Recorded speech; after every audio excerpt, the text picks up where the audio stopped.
une chose vraiment importante à comprendre dans la vie de couple au niveau de la communication. Et ici, c'est rare que je fais ça.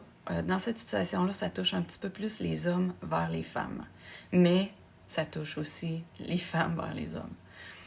Dans la relation, c'est important d'équilibrer les forces et d'utiliser sa force à bon escient. Et quand votre partenaire vous parle et qu'elle ou qu'il, mais on va dire ici qu'elle prend le temps de vous dire des choses, même si vous les avez déjà entendues ou que ça vient vous chercher, ça vous touche, c'est important d'écouter. Et souvent, les gens vont tomber dans la défensive.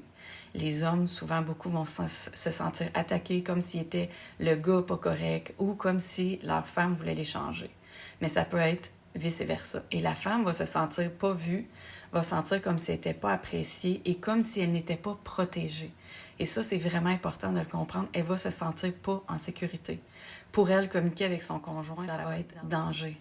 Donc, au fur et à mesure, plus le temps va passer, plus qu'elle va vouloir communiquer, plus que l'autre personne va, son conjoint, ou ça peut être sa conjointe, mais ici, on va dire son conjoint va être sur la défensive, moins qu'elle va vouloir s'exprimer, et plus que la force de son conjoint, qui est mis dans ce contexte-là pour lui se protéger, ça va faire en sorte que cette personne-là va se sentir de plus en plus écrasée, de moins en moins importante, de moins en moins vue. Et ça développe beaucoup d'insécurité parce que quand l'autre personne se fâche, on sait qu'on a touché souvent un point sensible, mais on ne sait pas lequel. Dans le sens qu'on ne sait pas si ce qu'on dit, on a raison. Et des fois, on arrive dans des points litigieux comme la jalousie et comme toutes sortes de choses autour de ça qui font que si la personne se fâche, ben la femme va croire, ou l'homme, mais dans ce contexte-là, la femme va croire que ce qu'elle vient de proposer à son mari, elle a raison, parce qu'il se fâche contre elle. Ça ne veut pas dire que c'est ça. Lui, il se sent peut-être juste attaqué sur des choses qu'il sait qu'il n'a pas fait. Et là, on peut inverser les situations homme-femme, mais je prends un exemple concret qui est très fréquent. Donc, c'est important, autant pour l'homme que pour la femme, de se connecter à son cœur, d'écouter avec son cœur et d'éviter de jump on the gun tout de suite. Là, tout de suite, les gens sont les bâtons dans les airs, sont fâchés. J'ai pas fait ça, je suis pas de même. Puis, parce que tout de suite, les gens prennent ça personnel et se sentent attaqués.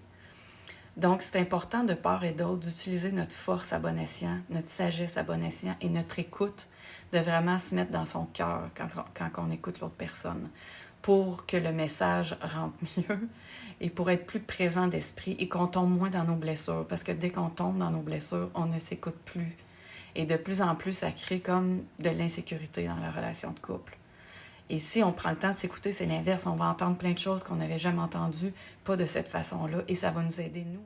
Donc, quand on écoute son partenaire vraiment, puis qu'on prend sur soi, puis qu'on est vraiment dans son cœur, puis qu'on comprend la peine et la souffrance de l'autre ou les difficultés, l'autre se sent tellement en sécurité parce qu'il se sent écouté, mais il se sent compris. Il ou elle se sent compris et comprise.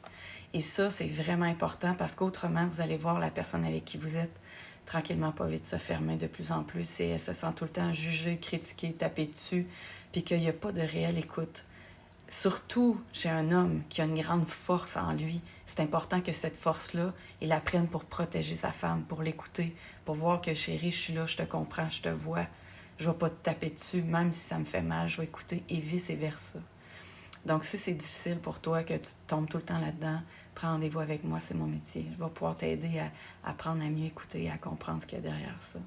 Et aussi, s'il vous plaît, je vous invite à suivre ma page professionnelle et à partager la vidéo qui pourrait aider des gens qui vivent ce genre de situation-là présentement. Bye. Bonne journée.